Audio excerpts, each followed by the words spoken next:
أستغفر الله رب البرايا، أستغفر الله من الخطايا.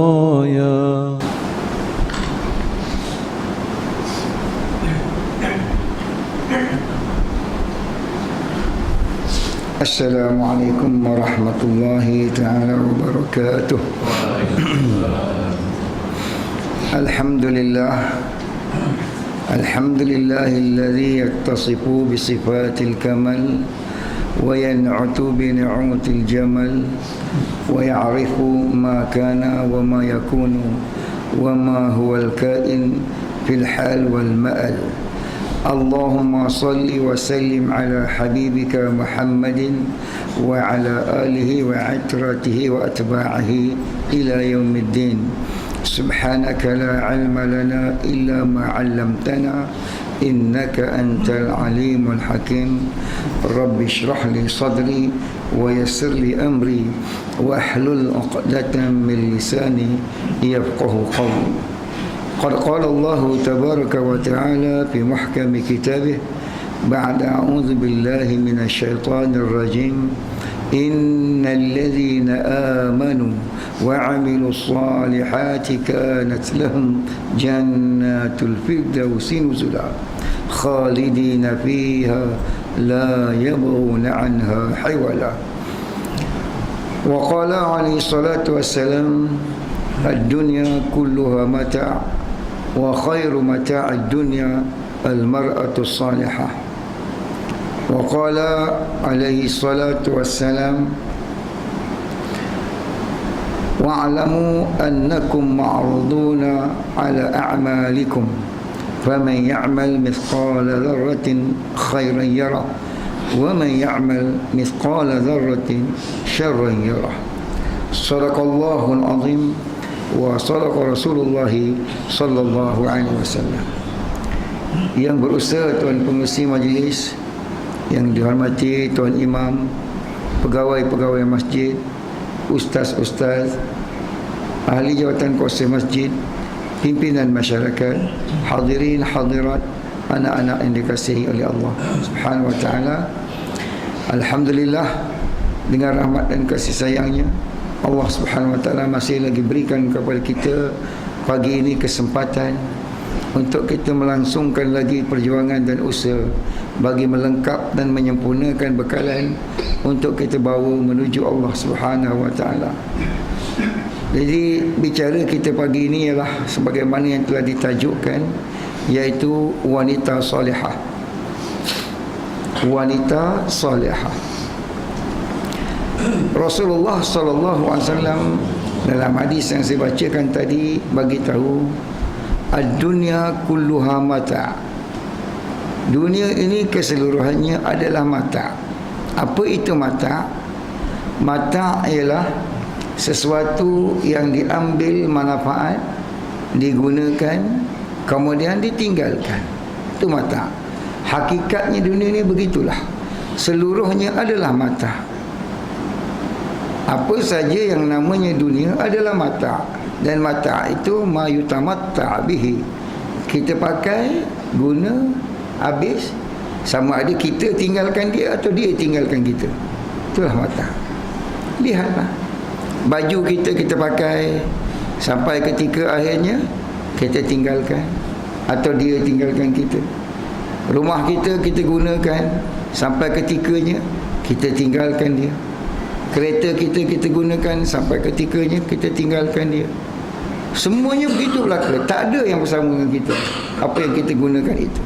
Tetapi sebaik-baik apa yang kita gunakan, kita manfaatkan, kita ambil manfaat daripadanya, adalah wanita yang solehah. Oleh itu kita boleh faham di sini bahawa wanita yang solehah itu mempunyai satu kedudukan yang sangat tinggi di sisi Allah dan di sisi Rasulullah sallallahu alaihi wasallam. Sangat tinggi kedudukan. Keseluruhan dunia ini adalah mata, tetapi yang paling bernilai adalah wanita solehah. Lelaki kalau nak masuk ke syurga melalui pintu jihad, Dia kena berjihad dan berkorban hingga mati di jalan Allah Subhanahu Wa Taala. Nak masuk melalui pintu haji, dia kena buat haji yang sungguh-sungguh hingga jadi haji yang mabrur. Untuk masuk melalui pintu zikir, dia kena berzikir bersungguh-sungguh. Untuk masuk melalui pintu solat, dia kena solat bersungguh-sungguh. Untuk masuk melalui pintu ibadat, kena beribadat sungguh-sungguh. Tetapi wanita yang salihah, Nabi SAW beritahu, ayyum imra'atin matat wa zawjuha radin anha dakhalatil jannata min aybabin sya'at. Mana-mana wanita yang mati sedangkan suaminya, mana-mana wanita salihah yang mati sedangkan suaminya redha terhadapnya, maka dia akan memasuki mana-mana syurga yang dia kendaki.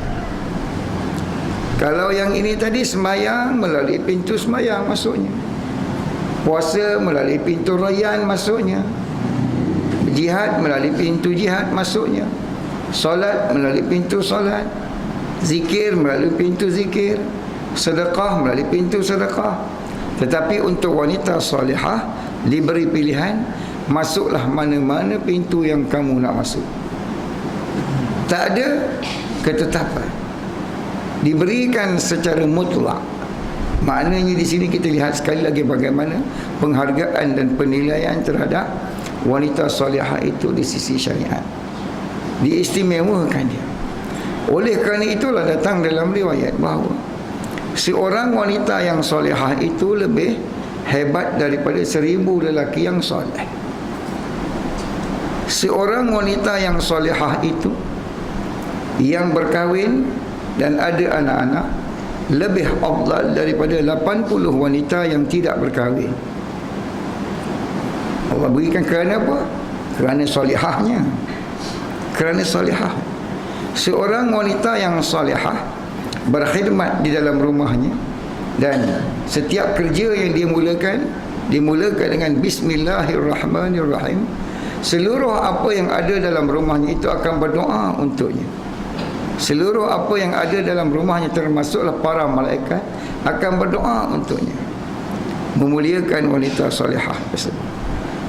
Seorang wanita yang salihah, bila mana suaminya pulang ke rumah, baru kahwin lah kiranya, suaminya pulang ke rumah dalam keadaan letih, penat, lelah bekerja, lalu dia menyambut suaminya tadi, hilanglah rasa penat suaminya dengan melihat wajahnya yang ceria menyambut kedatangan suami, diberikan separuh pahala jihad. Seorang wanita yang salihah, bila mana suaminya pulang, dibawakan air untuk suaminya minum, diberikan pahala ibadat sunat 12 tahun. Seorang wanita yang salihah, suaminya baru pulang daripada kerja atau mana-mana dalam keadaan penat letih, dia pun khidmat suami dia, picit suami dia tanpa disuruh, dia beri pahala bersedekah 7 tolak emas. Seorang wanita yang salihah, suami dia balik penat, maka suami dia minta supaya dipicitkan. Tadi tanpa disuruh, yang ni disuruh, diberikan pahala bersedekah 7 tolak perak.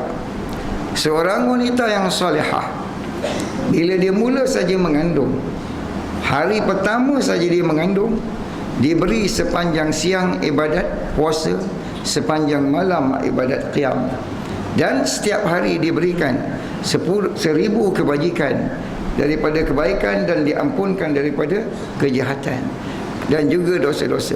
Ini diberikan tiap-tiap hari sehinggalah dia melahirkan anaknya. Apabila datang kesakitan untuk melahirkan anak, wanita solehah ini tadi, sebanyak mana urat-urat yang menanggung kesakitan, sebanyak mana saraf-saraf yang menanggung kesakitan, diberikan kepadanya ganjaran haji yang mabrur. Banyak mana haji mabrur dia dapat berkadar urat dan saraf yang dia menanggung kesakitan itu.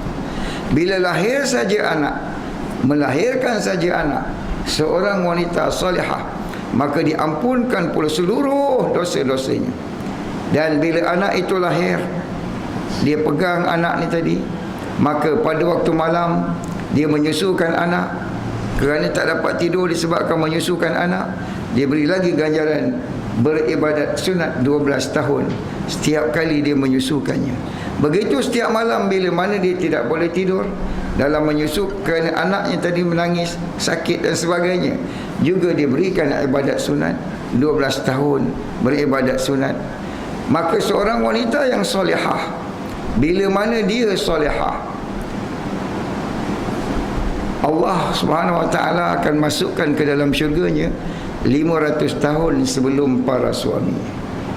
500 tahun masuk syurga sebelum suaminya, akan menunggu suaminya di atas kuda daripada yakut. Kuda yang dibuat dari yakut. Walaupun dia tak pernah belajar menunggang kuda atas dunia ni, dia tak pandai dan tak berani pun nak menunggang kuda, tapi insya-Allah dia akan masuk syurga 500 tahun lebih dulu dari suaminya, menunggu kedatangan suaminya di atas kuda dari yakut dengan segala perhiasan syurgawiyah yang ada padanya, dengan segala keindahan pakaian syurga, paling kurang 70 lapis. Tiap-tiap lapis pakaian itu warnanya lain, desainnya lain, baunya lain. Lapisan kedua pun begitu, baunya lain, warnanya lain, desainnya lain. Lapisan ketiga pun begitu, warnanya lain, baunya lain, desainnya lain, ila akhirih. Allah muliakan dan diberikan kepadanya kecantikan yang secantik-cantiknya. 70,000 malaikat dan bidadari akan menatang ekor jubahnya, ekor pakaiannya, untuk mengaraknya ke mana dia berjalan di dalam syurganya, untuk memuliakan. Walaupun bidadari itu cantik, sangat cantik, sangat indah, sangat luar biasa kecantikannya, di mana cantiknya bidadari ni tadi, walau basqatan fi sab'ati abhurin lakanat ahla min asalin. Seandainya dia meludah satu ludahan dalam 7 lautan sekalipun, nescaya laut itu akan jadi lebih manis daripada madu. Tu bidadari, kerana terlalu cantiknya dia ni, Allah beri istimewa begitu sekali. Walau bada bananun min bananiha la tazakhrafat mawasiqus samawati wal ard. Kalau muncullah hanya hujung jarinya sahaja di celahan langit sana, nescaya terhias indah langit dan tangkubannya serta bumi dan bentangannya dengan cahaya yang keluar daripada hujung jari bidadari itu. Nescaya matahari akan menjadi malu kepada bidadari tersebut. Maka itu cantiknya bidadari. Wanita yang solehah ni tadi di syurga, Allah beri lebih cantik dari itu lagi. Macam mana cantik? Baik itu, bila satu orang suami ni dia masuk syurga, dia tengok isteri ni tadi tunggu. Ada riwayat meriwayatkan, kerana dia lihat isteri ni terlalu cantik, dia hampir saja menyujudkan dirinya. Isteri dia panggil, kenapa ni bang? Dia kata, engkau bukan Tuhan ke? Subhanallah. Oleh kerana terlalu cantik, dia tak dapat nak bayangkan apakah benda yang begini cantik selain daripada Tuhan. Maka dia kata, Masya Allah, abang tak kenal saya lagi ke? Saya lah isteri abang dekat dunia dulu. Masya Allah. Diberikannya kecantikan yang amat cantik, perhiasan yang penuh dengan segala bentuk perhiasan.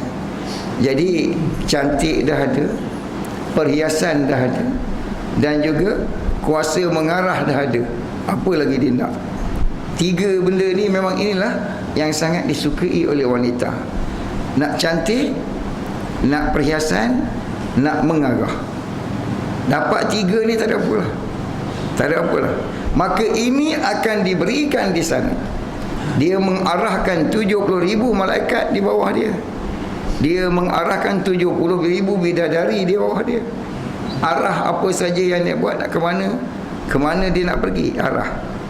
Atas bumi ni dia kalau arah paling-paling pun satu je dia arah, suami dia, lepas tu 2-3 orang anak dia, tak ada dah lebih pada tu. Tapi Allah beri dia mengarah berapa ramai. Semakin besar syurganya, semakin besar bilangan jumlah malaikat dan bidadari yang berkhidmat kepadanya, dan semakin besarlah kuasa mengarahnya. Masya Allah. Begitu dengan perhiasan yang diberikan kepadanya. Kecantikannya saban hari semakin cantik, semakin cantik. Tapi ini disediakan untuk siapa? Untuk wanita yang solehah. Untuk wanita yang solehah. Kalau tak solehah, tak dapat. Tapi syarat dia solehah. Maka oleh kerana itu kita lelaki ni tuan-tuan, kita tak boleh aksen dengan wanita. Sesoleh mana pun kita suami, dia masuk dulu, dia pergi ke syurga. Kalau ke syurga kita ni, kalau kita ke syurga, dia masuk dulu daripada kita. Kenapa kita masuk kemudian?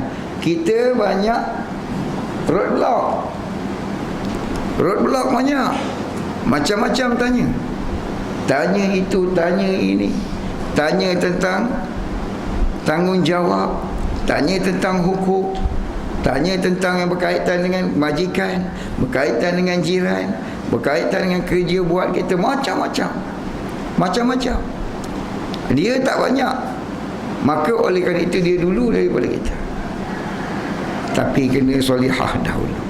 Solehah dan mati dalam keadaan suaminya redha. Redha tu kalau solehah. Kalau tak solehah nak redha macam mana? Maka Allah beri keistimewaan pula pada suami, walaupun dia ceceh kemudian, tergantung dan terhenti pada redanya. Walaupun kau pergi dulu, tapi kalau aku tak redha, tak dulu juga. Sama fair lah tu. Maka suami redha. Nak dapatkan keredaan itu, kenalah jadi wanita yang solehah. Ada hubung kait kedua-dua, bertolong bantu antara satu sama lain untuk maju. Jadi oleh kerana itu, kita kena pastikanlah wanita yang ada di sekeliling kita itu adalah wanita yang solehah. Kita bentuk mereka menjadi wanita yang solehah. Jadi bagaimana nak bentuk wanita itu supaya jadi solehah? Baginda sallallahu alaihi wasallam ajar kaedah. Dia beri kriteria wanita yang solehah. Wanita yang solehah dia beri kriteria. Sentiasa menjaga muruahnya, sentiasa menjaga muruah suaminya, sentiasa menjaga hak-hak suaminya, sentiasa menjaga dan memelihara anak-anak dan rumah suaminya, tidak membenarkan orang yang tidak disukai oleh suaminya masuk ke dalam rumahnya. Kalau orang tu suami tak suka untuk dia bawa masuk, dia tak boleh bawa masuk. Sebab itulah satu tanggungjawab isteri yang solehah. Dia akan sentiasa menjaga solatnya, dia akan sentiasa menjaga sucinya. Dia tak delay. Bila suci je terus mandi dan solat. Dia akan menjaga auratnya, dia akan menjaga rahsia-rahsia suaminya. Jaga rahsia suami ini antara ciri-ciri wanita solehah. Jaga rahsia suami. Sebab bila dia tak solehah, kalau dia duduk sama-sama dia kan, aktiviti dia apa yang dia buat? Apa yang dia buat? Kalau dia tak solehah, dia berkumpul, mula-mula dia akan bercerita tentang benda. Benda lah. Gelang, rantai, ruyuk baru, kipas baru, lansir baru, kapet baru. Ni tentang benda lah. Tupperware, macam-macam benda. Habis cerita benda, masuk fasa kedua, cerita anak-anak. Anak ai yang sulung kat sini, yang nombor 2 kat sini, nombor 3 kat sini, nombor 4 kat sini. Yang ni pun begitu juga, 1 sini, 2 sini, 3 sini. Yang ni pun macam tu juga. Cerita pasal anak-anak. Kemudian dia masuk fasa ketiga, fasa jiran-jiran dia. Engkau tahu tak jiran aku? Engkau tahu tak? Tak cerita, dia tanya dulu, engkau tahu tak? Mana aku tahu, kau tak cakap lagi. Aku bagi tahu ni rahsia dia tahu. Dia bagi tahu rahsia. Kau jangan cakap dengan orang, dia kata. Apa dia? Gaduh dengan tu laki dia. Dia cerita tentang jiran-jiran dia. Habis fasa yang ketiga ni, jaga dia masuk fasa yang keempat. Habislah, benda habislah, anak habislah, jiran dan orang lain habis, dia akan masuk fasa keempat. Tok laki aku. Habis. Dia cerita tentang laki dia pula.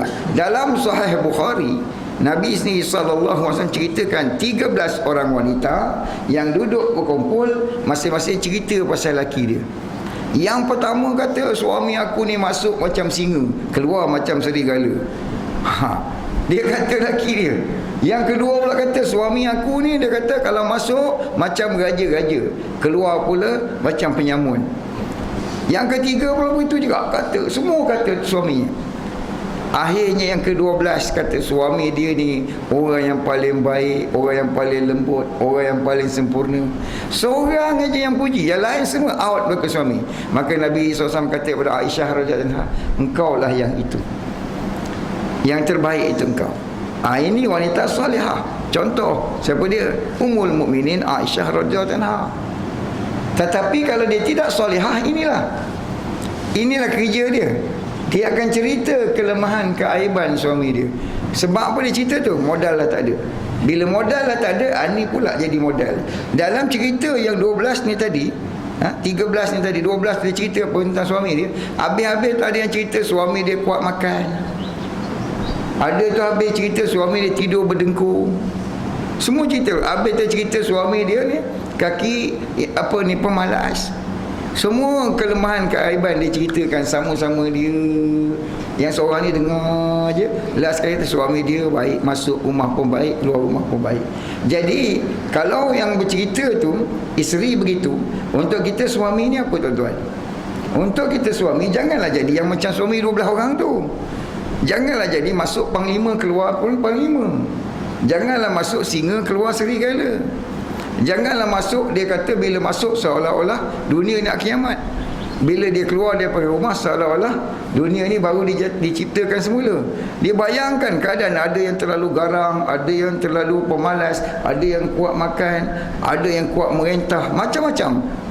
Dia punya perangai-perangai suami yang diceritakan dalam kisah itu. Maka untuk kita ambil positif supaya jangan jadi macam itu.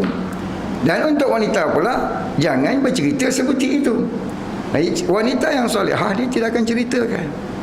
Dia tak akan ceritakan rahsia suami dia. Kecuali pada siapa? Pada bapa mertuanya. Yang sebenar-benar kena ambil tahu ahwal menantu, ahwal isteri, ialah bapa mertua. Contoh, saya kahwin dengan isteri saya. Orang yang paling utama kena ambil hal siapa dia? Bapa saya tanya isteri saya. Bapa saya tanya isteri saya, macam mana suami engkau?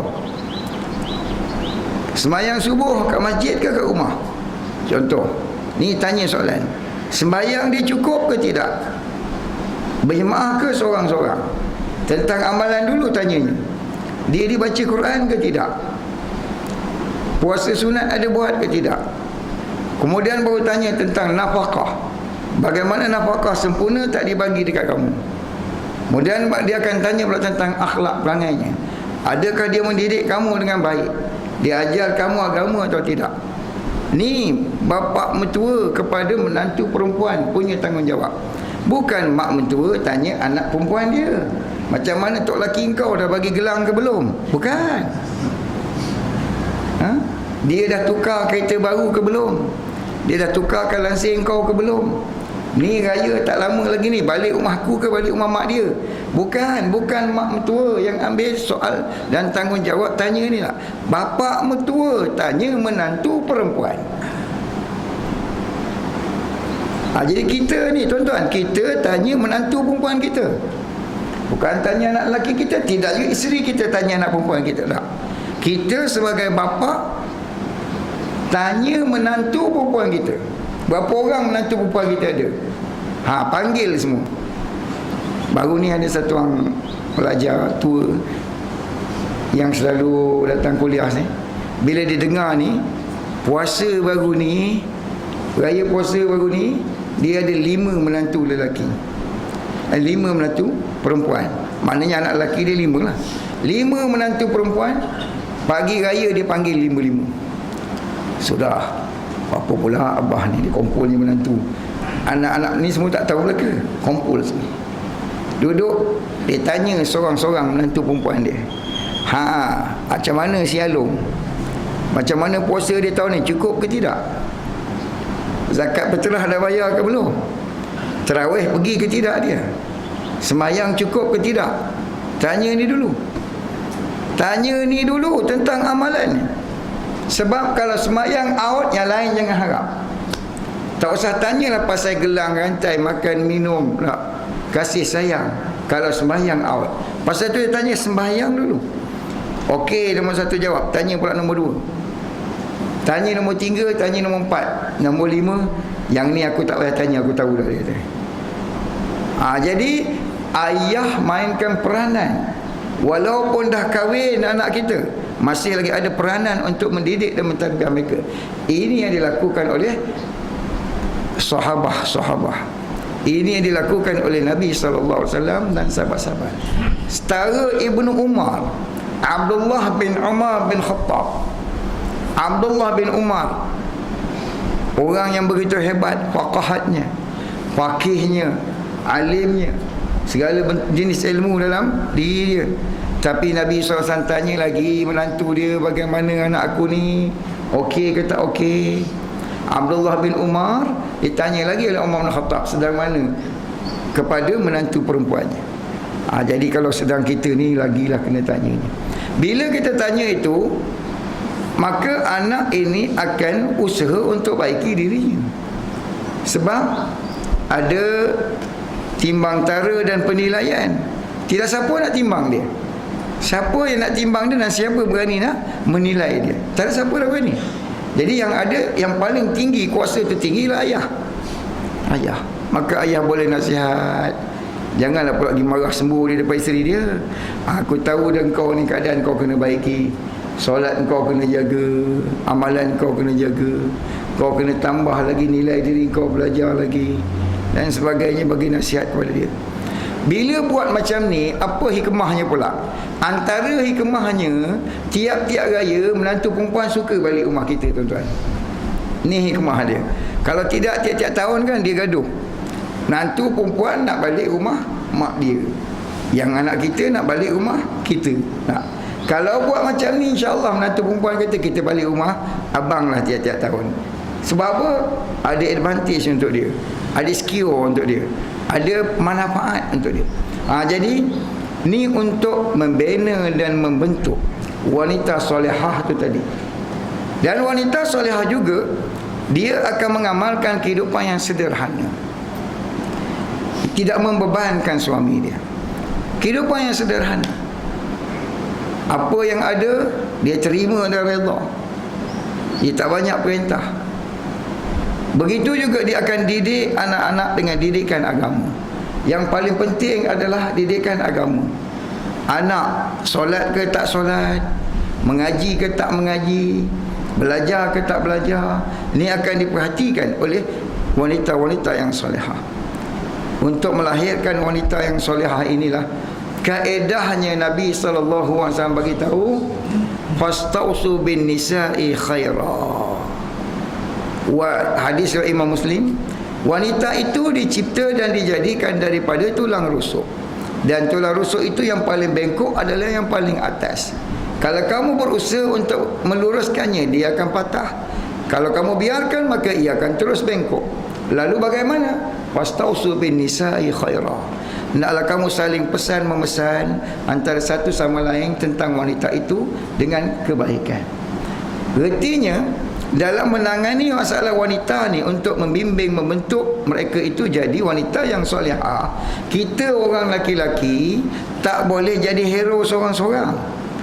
Kena bergotong royong dan bekerjasama, bertukar-tukar fikiran dan juga pendapat serta pengalaman untuk handle wanita ni, untuk bentuk jadi wanita solehah. Itu baginda sallallahu alaihi wasallam beritahu, berpesan-pesanlah kamu tentang wanita itu dengan kebaikan. Lalu dengan itu kita dapat kongsi banyak perkara. Contoh, wanita dia kadang-kadang dia angin kan, kadang dia nak marah. So dalam menangani dia dalam keadaan marahnya sebagai suami, macam mana kita nak buat? Ini satu contoh saya bawa. Maka ini kita boleh kongsi. Satu ketika saya tanya pelajar-pelajar saya, kamu kalau isteri kamu marah, kamu buat macam mana? Ini fastausu bin nisa khaira. Kita boleh kongsi. Tanya pertama, kamu kalau isteri kamu marah, kamu buat macam mana? Saya diam, tak jawab apa-apa. Satu temah. Tanya yang kedua pula, kamu kalau isteri kamu marah, kamu buat macam mana? Saya senyum. Dia marah, saya senyum. Yang ketiga pula tanya, kamu kalau isteri kamu marah, kamu buat macam mana? Saya akan kata, rasa dah pernah dengar nak cakap macam ni dulu, cakap lagi. Yang keempat tanya, isteri kamu kalau dia marah, kamu buat macam mana? Saya tanya dia, semalam awak ada pesan beli barang kan? Apa dia barang tu? Ubah tajuk. Yang kelima pula tanya lagi, awak kalau isteri awak marah, awak macam mana? Saya kata, jom kita pergi supermarket shopping. Yang seterusnya tanya, awak kalau isteri awak marah, awak macam mana? Saya ambil anak kami yang kecil, saya dukung. Kalau ada anak tak apa. Yang tak ada anak macam pakcik-pakcik, nak dukung apa? Nanti kemudian kita cakap. Ambil anak kecil, saya dukung. Dia dukung. Seterusnya tanya lagi, awak kalau isteri awak marah, awak macam mana? Saya buka radio, pasang orang mengaji kuat-kuat. Dia sarah kat sana, sini sarah. Tak ada pun taruh apa nama ni, ustaz. Sekarang ada macam-macam tak? Ustaz YouTube ke apa, buka kuat-kuat dengar ceramah. Dia ceramah kat sana, ceramah kat sini. Seterusnya, awak, isteri awak kalau marah awak macam mana? Saya marah dia balik. Masya Allah, yang ni terbakar. Dia marah saya marah dia balik. Dia kuat suara, saya lagi kuat. Seterusnya, isteri awak kalau marah awak macam mana? Saya tidur. Masya Allah, macam ni punya orang pun ada. Isteri dia marah tidur, boleh berdengkur lagi. Jam, kau tak boleh buat apa tak. Nak buat apa lagi? Marah orang tidur. Ada faedah? Tak ada faedah. Ini cara. Kau ada sini yang lain-lain lagi, kita kongsikan. Ada tak yang tak disebut tadi sini? Boleh kongsi, insya-Allah. Dapat lagi tambahan untuk sebab itu berpesan-pesan. Berpesan-pesan, dia share, dia kongsi. So kalau kita satu cara je tak, dari mula tahun pertama marah senyap, tahun kedua marah senyap, tahun ketiga marah senyap, akhirnya senyap itu pun sebab kemarahan dia juga. Itulah bila orang cakap senyap, cakap senyap, cakap senyap, senyap pun dia marahkan juga. Lalu oleh kerana itu, bila dah dikongsikan tak, okey, bulan ni marah senyap, bulan depan marah ketawa, lagi sebulan kalau marah tidur. Ada lagi, ini saya bagi tahu, saya tambah sebab tak ada yang sebut. Saya kata nanti lain kali kalau dia marah, kau ambil uduk sembahyang sunat. Ada yang boleh buat begitu. Dia marah je, tuan-tuan ambil uduk sembahyang Allahu Akbar duha. Lepas 2 rakaat, 2 rakaat, lepas 2 rakaat, 2 rakaat, sampai 8 rakaat duha, senyaplah dia, insya-Allah. Tak senyap lagi, tambah lagi 2 rakaat sembahyang hajat. Ya Allah, engkau senyapkanlah dia. Sembahyang hajat, minta dia senyap. Ada tak yang buat macam tu? Antara yang saya sebut tadi, ada tak yang buat? Salah satu daripadanya. Mungkin kita tak pernah buat lah. Kalau ada pun dia marah, kita marah. Dia marah, kita marah. Itu yang jadi masalah. Itu yang terbakar tu, orang Melaka. Pasal apa terbakar? Minyak dengan minyak. Jadi bagaimana nak naturalizekan balik? Kalau dia panas, kita nak sejukkan. Kalau dia api, kita nak airkan. Kalau dia kemarau, kita nak hujankan. Kalau dia panas, nak didinginkan. Lalu inilah timbang taranya lah. Bagaimana? Dikongsikan. Kaedahnya kongsi. Baginda ajar satu teknik, kena kongsi, share. Dengan siapa? Kita lelaki dengan lelaki. Dan Allah bagi lelaki ni, bagi skill pada dia. Dia pandai. Tapi kadang-kadang silap, tak gunakan kepandaian itu. Ataupun tidak dikongsikan dengan orang lain kepandaian itu. Tetapi kaedah Nabi kata, jangan memadai dengan pandai kamu seorang. Kena kongsi. Fastausu bin nisa'i khairah. Lalu lahir dan terhasillah wanita yang solehah.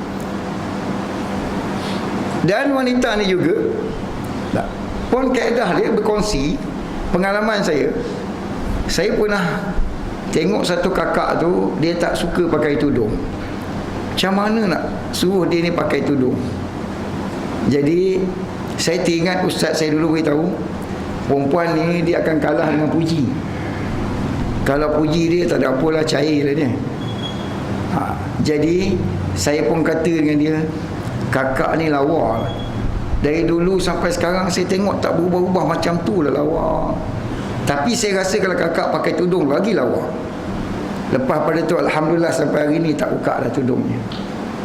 Jadi kalau sekiranya kita nak suruh dia pakai tudung, itulah juga cara dan ayatnya. Jangan kita sergah-sergah dia. marah-marah dia. Tapi cuba puji tengok, kaedah tu dipelbagaikan. Kalau kita kata bukan salah, tengok awak buka apa namanya aurat, rambut tak tutup, nanti masuk dalam neraka, selai rambut dibakar 70,000 tahun, bla bla bla bla bla. Yelah, awak seoranglah masuk syurga, dia kata. Dia jawab macam tu pula. Tak jam kita. Lalu keputusan dan natijahnya tak ada. Dia macam tu juga, tak ada perubahan. Kita nakkan perubahan dia jadi wanita solehah. Lalu pendekatan itu sangat penting. Cara itu sangat perlu. Lalu bagaimana? Puji dia. Puji dia. Tak sangka lah ya, dah berpuluh tahun kita kahwin ni, tetapi awak saya rasa macam 40 tahun dulu juga. Baru dah dia kembang. Ni tak pernah angkat, tak pernah puji pun. Pernah tak kita ucapkan terima kasih kepadanya selama kita hidup bersama, daripada mula kahwin sampai bercucu? Pernah tak terima kasih? Dia sediakan sarapan pagi untuk kita tiap-tiap hari, sediakan makanan tengah hari untuk kita tiap-tiap hari, sediakan makan malam untuk kita tiap-tiap hari, basuh baju kita, setrika baju kita, layan anak-anak kita, kerenah anak-anak kita hari-hari. Susun hari ini, petang kan dah terlingkup balik, esok susun lagi, petang terlingkup balik. 48 tahun begitulah usahanya hari-hari. Tapi pernah tak kita beritahu dia terima kasih? Dia bawa air letak depan kita, terima kasih. Malam kita kata dia terima kasih. Kenapa? Pagi tadi sediakan sarapan, tengah hari tadi sedia makan tengah hari, petang sedia makan minum petang, malam sediakan minum malam, dan gosok basuh pakaian saya semua, jaga anak-anak kita. Terima kasih je tuan-tuan. Ucapan terima kasih itu cukup besar untuk jadikan dia satu orang wanita yang solehah. Cukup besar. Sebab dia rasa dirinya dihargai. Kaedah untuk membentuk wanita itu jadi solehah ialah, dan taat kepada suaminya, dia naklah rasa dihargai. Dia naklah dipuji. Puji itu bentuk penghargaan. Merasakan dirinya dihargai. Bila dirinya itu dihargai dan dia merasa dia dihargai, maka mudah untuk dibentuk. Kerana solehah itu satu bentuk pembentukan jiwa. Yang menuntun membentuknya siapa? Suami. Suami kalau pada isteri, suami yang kena bentuk. Kalau anak, isteri pula yang bentuk. Kerana isteri itu yang berada dengan anak-anak kita. Sejauh mana solehahnya isteri, sejauh itulah soleh dan solehahnya anak. Dia akan terkesan sebab ini orang yang paling dekat dengannya. Apa yang ibu dia buat, kesan solehah ibunya itu akan datang kepada anak tersebut. Kerana itu, seorang ibu yang ketika mengandungnya selalu membaca Al-Quran, insya-Allah anak itu bila lahir nanti akan sukakan Al-Quran. Satu orang dari kalangan ulama dahulu, bila dia lahir saja pandai bercakap, dia mula menghafaz Al-Quran. Bila tanya kepadanya, bagaimana kamu mudah membaca Al-Quran? Dia kata, aku rasa macam dah biasa dengar, dah biasa jumpa ayat-ayat ini. Bila ditanya lagi bagaimana ini boleh berlaku, rupanya ketika mengandung dahulu maknya sentiasa membaca Al-Quran. Bila ibunya sentiasa baca Al-Quran, anak itu sudah dengar Al-Quran daripada kandungan lagi. Nanti bila lahir, duduk dalam buaian pun, bila dia solehah, dia akan baca Quran. Dia tak ada dodoi isi dodoi lagi dah. Bila dia duduk dalam buaian, duduk dalam kandungan dah dangdut. Bila masuk dalam buaian, dodoi isi dodoi. Anak-anak tu bila dah besar, pandai berjalan, lompat sikal tak lompat. Tak peliklah kalau dah besar, motosikal tayar satu jadinya. Sebab memang dah diajar unsur itu daripada dalam kandungan lagi. Jadi kalau caranya daripada kandungan lagi dah dituntun dengan sifat-sifat dan nilai-nilai solehah ni tadi, maka akan lahirlah juga yang solehah. Oleh itu, membentuk wanita solehah itu adalah tanggungjawab kita. Kita mengharapkan dan menginginkan dia jadi wanita yang solehah, tetapi membentuk dan mendidiknya untuk jadi solehah, itu kerja kita, tanggungjawab kita. Jadi bagaimana? Itu tadi, iaitu kita usahakan supaya sama-sama bergotong royong. Kena gotong royong. Jangan harapkan kita punya kepandaian saja. Kita pakar motivasi, kita kaunselor, Kita boleh counselling orang, macam-macam orang kita counselling dia. Kita boleh motivate macam-macam peringkat manusia, kita motivate. Tapi belum tentu boleh motivate hak satu orang kat rumah. Dia lain punya. Ini republik lain punya ni. Ini lain punya. Maqam ni lain. Dia kena ada skill yang tersendiri, yang cara yang penuh dengan hikmah yang diwariskan oleh Nabi SAW. Sebab tu ar-rijalu qawwamuna 'alan nisa. Lelaki-lelaki yang mengendalikan urusan wanita-wanita itu. Dia kena kendalikan, bukan kontrol, kendali. Maka untuk mengendalikan itu dia kena ada banyak kaedah. Dia kena ada banyak cara yang di dalamnya ada rahsia dan hikmah. Untuk itulah kita kena berkongsi. Ini kita kongsi supaya hasilnya, berhasil daripada perkongsian itu menatijahkan wanita yang solehah. Jadi bila mana dia solehah, hasilnya anak kita solehah. Tuan-tuan cuba lihat orang yang hebat-hebat, imbau kembali. Di belakang setiap orang yang hebat pasti ada wanita yang hebat. Nabi SAW manusia yang paling hebat, tapi di belakangnya siapa? Khadijatul Kubra radhiyallahu taala anha. Ketika baginda diberikan nubuah, hari pertama diberikan nubuah, baginda pulang kepada Khadijah radhiyallahu anha dalam keadaan gemetar. Tapi siapa yang menguatkan semangat baginda? Siapa yang menyokong baginda? Siapa yang menunjukkan kebersamaannya dengan baginda? Sebab itu bila mana Khadijatul Kubra wafat, baginda dah hijrah ke Madinah, tapi baginda sering menyebut tentang namanya.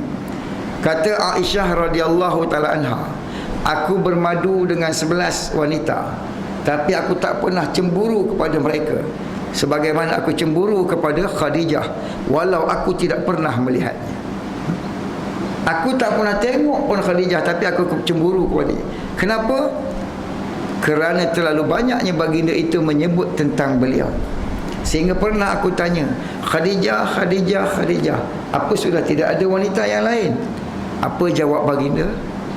Baginda ceritakan tentang kesolehah dan ketaatan, kesetiaan Khadijah.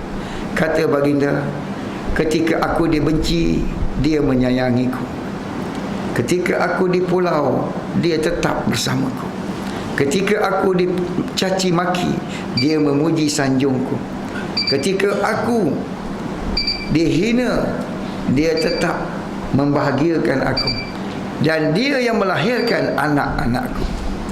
Sebenarnya semua wanita seperti itu, tuan-tuan. Semua seperti itu. Allah berikan kepada wanita ini satu kekuatan untuk setia. Itu Allah beri. Dulu cuba imbau hidup kita. Barangkali kita pernah susah dahulu. Ketika sama-sama susah dulu, siapa dengan kita? Isteri kita. Ketika kawan-kawan kita hilang, sahabat-sahabat kita menjauh, keluarga kita pun tak datang, yang sama-sama mendokong susah kita siapa? Isteri. Ini yang dialami oleh Nabi SAW. Cerita tentang Khadijah radhiyallahu anha. Hingga kan setelah beliau wafat, setiap kali baginda menyembelih kambing, baginda akan agih-agihkan kambing sembelihan itu kepada rakan-rakan Khadijah radhiyallahu anha yang masih hidup di Madinah, yang berhijrah ke sana. Untuk memuliakan yang dah pergi, baginda agihkan kepada kalangan sahabat-sahabat. Dan bila baginda balik, selepas mendapat wahyu pertama, baginda kata apa? La rahata li ali Muhammadin ba'da al-yawm. Tidak ada lagi kerehatan untuk keluarga Muhammad selepas hari ini. Maka Khadijah radhiyallahu anha orang yang paling banyak membantu dan menyokong. Batu di akhir hayatnya ketika nak wafat, Khadijah menangis. Ditanya oleh Nabi SAW di haribaan baginda, kenapa engkau menangis? Yaj'azukal maut, yaj'azukal maut, adakah kamu menangis itu kerana kebimbanganmu menghadap kematian? Dia kata tidak, aku tidak bimbang pasal itu, tapi aku menangis kerana tak dapat lagi berkhidmat kepada Tuhan. Dan seluruh hartanya yang ada habis diinfakkan untuk bantu Nabi SAW. Oleh itu katanya, kalau sekiranya aku mati, seandainya tulang belulangku ini masih lagi boleh digunakan untuk menjadi penyendal jambatan untuk kamu keluar di jalan Allah, gunakanlah ia. Begitu sekali setianya. Ni bila mana dia itu satu orang wanita solehah, di belakang orang yang paling hebat adalah wanita yang hebat. Saifuddin Qutuz, satu-satunya panglima Islam yang menyelamatkan dunia Islam selepas tumbangnya kerajaan Abbasiyah bila dilanggar oleh tentera-tentera Tartar. Tak ada lagi dah kekuatan Islam yang nak mempertahankan Mekah dan Madinah. Di Iraq telah rebah, di Saljuk telah runtuh, di Mesir telah musnah hasil daripada pertelagahan dan peperangan saudara. Tak ada lagi. Tentera Tartar sedang menuju ke Madinah untuk menghapuskan seluruh penduduknya, untuk meratakan seluruh bangunannya, dan selepas itu mereka nak ke Mekah. Di saat itu kekuatan Islam sudah tidak ada sama sekali. Maka keluarlah Saifuddin Qutuz daripada Mesir, saki-baki anak-anak pungutan perang yang dididik oleh Salahuddin Al-Ayyubi. Beliau ambil anak-anak pungutan perang di daerah-daerah yang berbeza-beza, bawa ke Mesir dan diberi kepada keluarga-keluarga angkat dengan syarat nombor satu, siapa nak bela anak-anak angkat ini mesti beri mereka itu didikan agama. Kedua, mesti diajar mereka itu ilmu peperangan. Dan ketiga, mereka ini naklah diberikan penuh kasih sayang. Maka bila mana keadaan ini berlaku, Saifuddin telah keluar bersama dengan Mamalik. Ini dipanggil golongan Mamalik. 30,000 orang golongan Mamalik ini dipimpin oleh Saifuddin Qutuz, dan di belakangnya isteri beliau Juliana. Maka ketika Saifuddin Qutuz menghadapi tentera Tartar yang begitu kuat dan ramai, dengan kotifah kecilnya di Ain Jalut, Palestin, jalan dan pintu terakhir menuju ke Madinah, seandainya pintu ini terbuka, maka terbentang luaslah Madinah untuk Tartar. Berperanglah Saifuddin di celahan gunung Ain Jalut menentang Tartar yang begitu ramai, dan bersamanya Juliana. Isterinya telah cedera parah, rebah, jatuh ke bumi dalam keadaan cedera yang sangat teruk. Saifuddin Qutuz pangku isterinya di lamhah saat-saat detik-detik terakhir hidup isteri. Dia kata, alangkah sakitnya Juliana, alangkah sakitnya Juliana. Lafaz yang sama pernah diungkapkan oleh Fatimah radhiyallahu anha dalam riwayat Imam Bukhari. Wa karaba abatah, alangkah sakitnya ayahanda. Wa karaba abatah, alangkah sakitnya ayahanda. Ketika Fatimah radhiyallahu anha melihat kesakitan sakratul maut Rasul sallallahu alaihi wasallam di rumah Aisyah radhiyallahu anha, maka lafaz yang samalah disebutkan oleh Saifuddin Qutuz kepada isterinya. Wa karaba Juliana, alangkah sakitnya Juliana. Tapi wanita solehah tu kata apa? Wahai Saifuddin, jangan kata alangkah sakitnya isterimu, tapi katakanlah alangkah sakitnya Islam. Alangkah sakitnya Islam. Belalah Islam yang sakit itu. Biarkan Juliana pergi menemui Tuhannya. Maka di belakang orang yang hebat selalunya ada wanita yang hebat.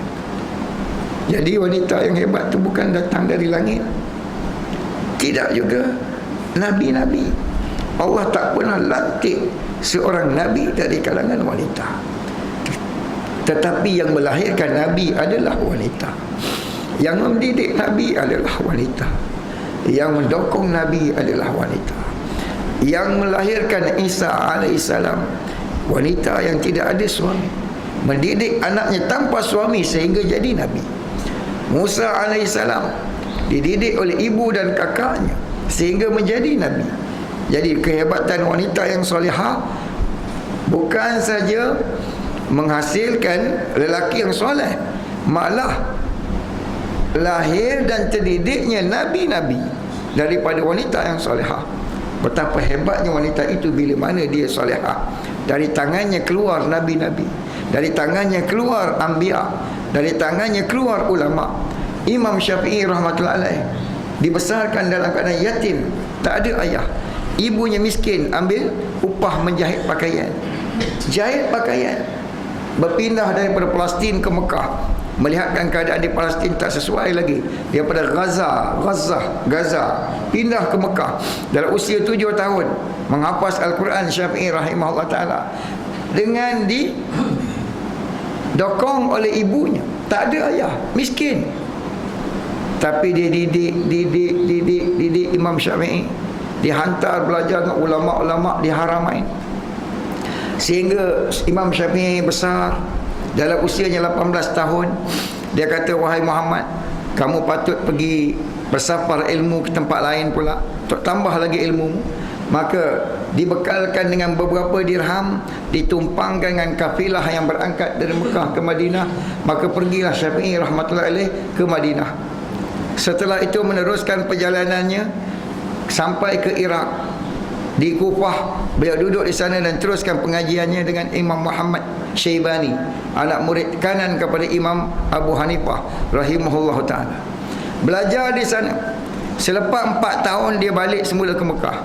Dulu pakaiannya compang-camping.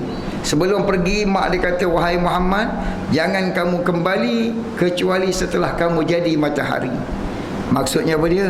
Setelah kamu boleh bagi manfaat kepada semua orang. Kalau tidak, jangan balik.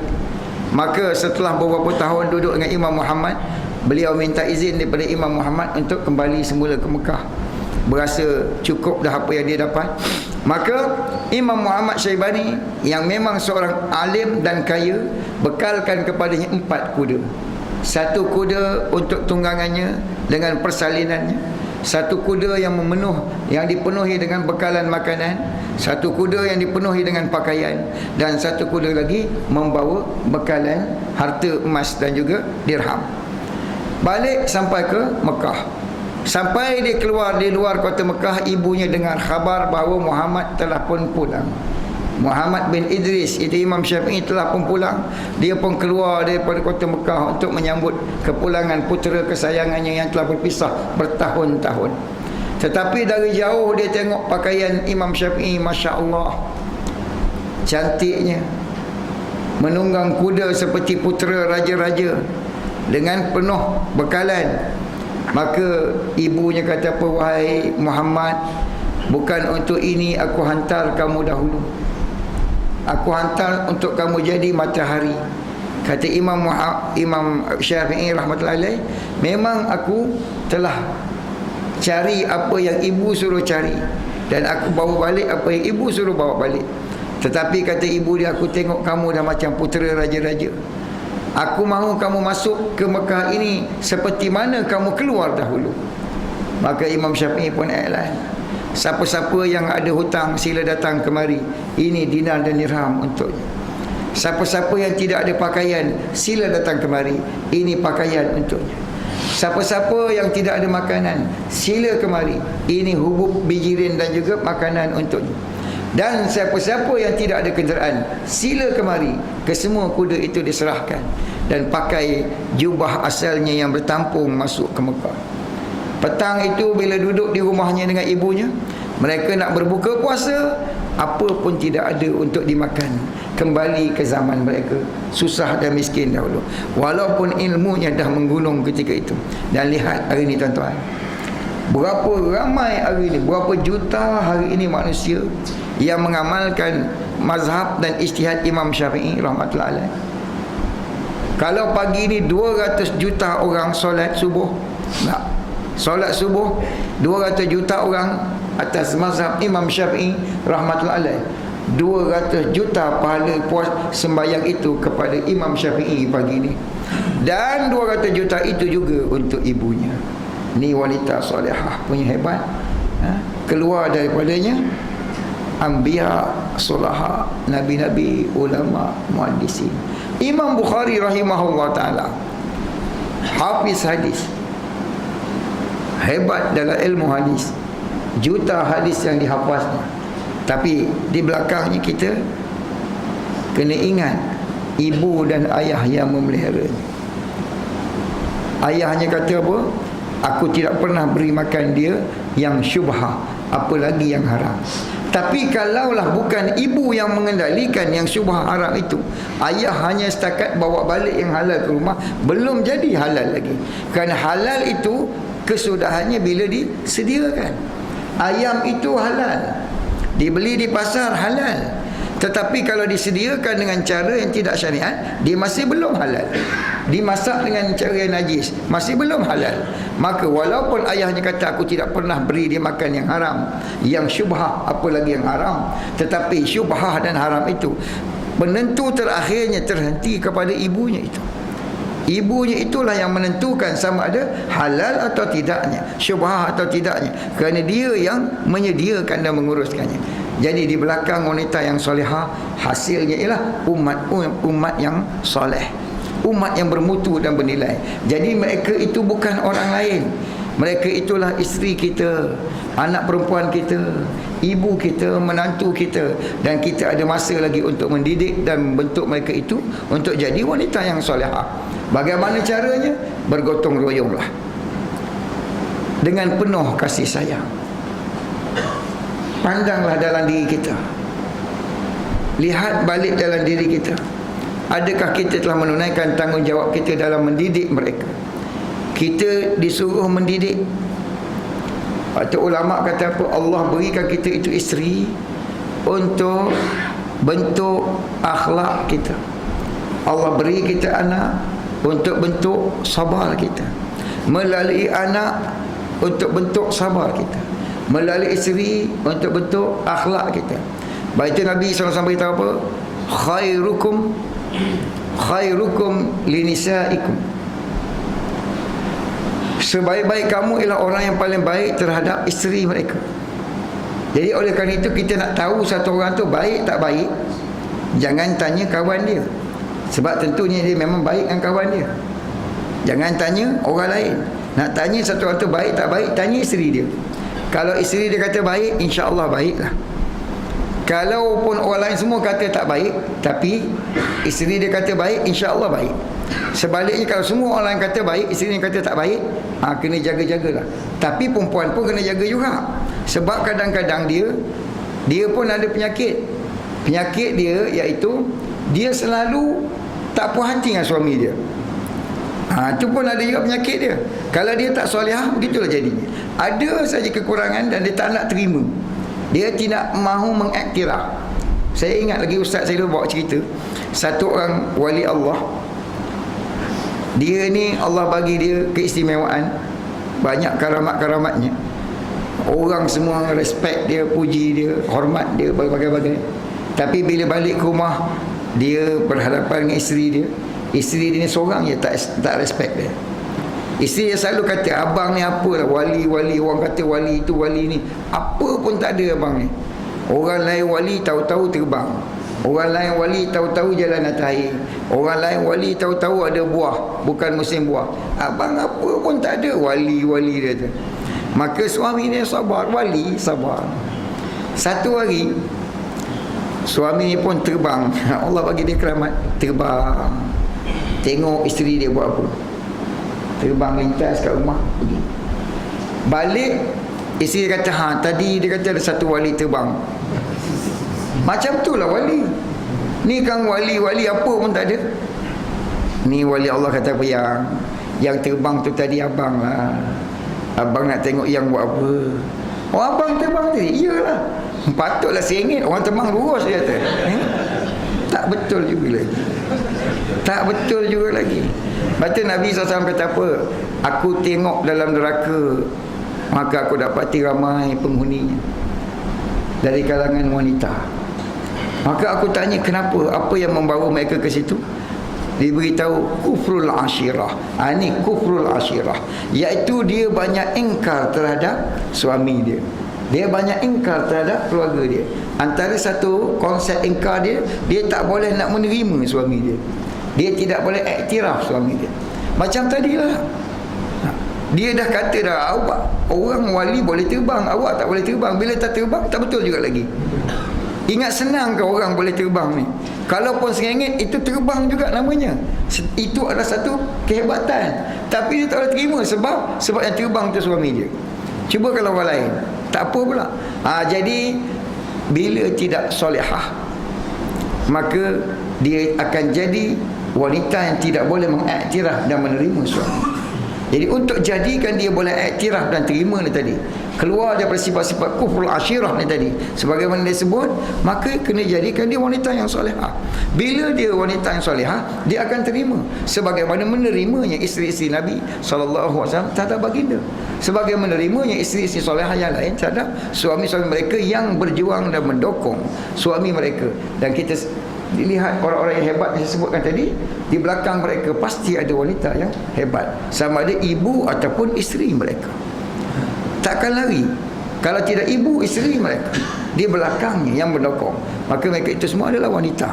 Untuk itu sama-sama kita usaha supaya wanita-wanita kita yang itu adalah merupakan ibu kita, kakak kita, isteri kita, mertua kita, anak kita, menantu kita, supaya mereka itu semua menjadi wanita-wanita yang solehah. Maka bila mana mereka itu solehah, kita juga yang untung dan selamat. Sebab kalau mereka tak solehah, jaga, ibu kita pun akan tarik kita, kakak kita akan tarik kita, isteri kita akan tarik kita, anak kita akan tarik kita. Bila mereka tidak solehah. Maka bila kita usaha didik mereka itu solehah, sebenarnya kita menyelamatkan diri kita sendiri. Bila kita didik mereka itu solehah, sebenarnya kita menolong diri kita sendiri. Dan bila mereka itu solehah, maka yang untungnya adalah kita, dan mereka akan selamat, insya-Allah kita akan beruntung.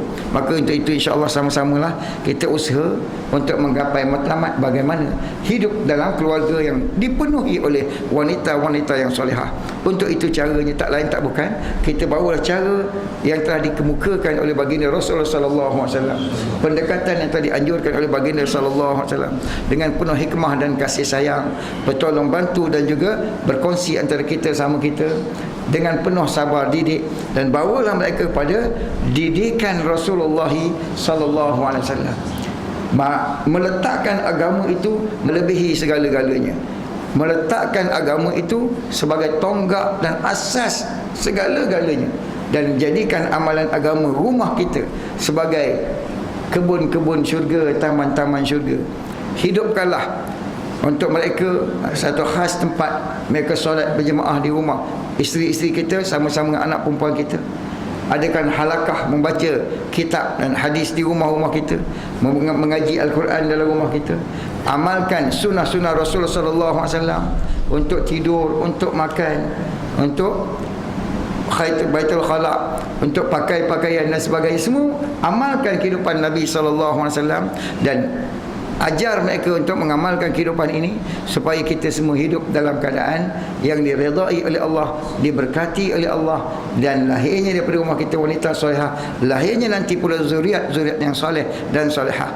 Mudah-mudahan Allah terima kita semua, beri taufik dan hidayah. Sama-sama kita beramal, kita lanjutkan bicara kepada yang tidak ada dan tidak hadir pada hari ini, dan kita doa kepada Allah agar Allah berikan kepada kita istiqamah sehingga kita bertemu dengan Allah di hari itu. Allah redha untuk bertemu dengan kita, dan kita redha untuk bertemu dengan Allah Subhanahu wa taala. أقول قولي هذا أستغفر الله لي ولكم ولجميع المسلمين والمسلمات والمؤمنين والمؤمنات والسلام عليكم ورحمة الله تعالى وبركاته. أعوذ بالله من الشيطان الرجيم. بسم الله الرحمن الرحيم. الحمد لله رب العالمين، حمدا حامدين، حمدا شاكرين، حمدا يوافي نعمه ويكافئ مزيدا. يا ربنا لك الحمد كما ينبغي لجلال وجهك الكريم والعظيم سلطانك. اللهم صل وسلم على سيدنا محمد في الأولين، صل وسلم على سيدنا محمد في الآخرين، صل وسلم على سيدنا محمد في الملأ الأعلى إلى يوم الدين، صل وسلم على سيدنا محمد حتى ترسل ضامنا إليه وأنت خير الوارثين. اللهم اغفر لنا ذنوبنا ولوالدينا ولأساتذتنا ومشايخنا ومن أحسن إلينا ولجميع المسلمين والمسلمات والمؤمنين والمؤمنات برحمتك يا أرحم الراحمين. اللهم أرنا الحق حقا وارزقنا اتباعه، وأرنا الباطل باطلا وارزقنا اجتنابه. ظلمنا أنفسنا وإن لم تغفر لنا وترحمنا لنكونن من الخاسرين. لا إله إلا أنت سبحانك إنا كنا من الظالمين. ربنا لا تدع لنا ذنبا إلا غفرته، ولا هما إلا فرجته، ولا دينا إلا قضيته، ولا ضالا إلا هديته، ولا دليلا إلا عزته، ولا ردينا إلا كرمته. ولا حاجة من حوائج الدنيا والآخرة لك رضا إلا رضيتها يا أرحم الراحمين. اللهم انصر الإسلام والمسلمين في مشارق الأرض ومغاربها. اللهم أعز الإسلام والمسلمين في مشارق الأرض ومغاربها. اللهم انصر من نصر دينك. اللهم انصر من نصر سنة حبيبك. اللهم انصر المجاهدين في سبيلك أينما كانوا ومن كانوا. اللهم انصر إخوان المستضعفين أينما كانوا ومن كانوا. ربنا آتنا في الدنيا حسنة وفي الآخرة حسنة وقنا عذاب النار. وصلى الله تعالى على سيدنا محمد وعلى آله وصحبه أجمعين. سبحان ربك رب العزة عما يصفون وسلام على المرسلين والحمد لله. تقبل الله. سبحانك.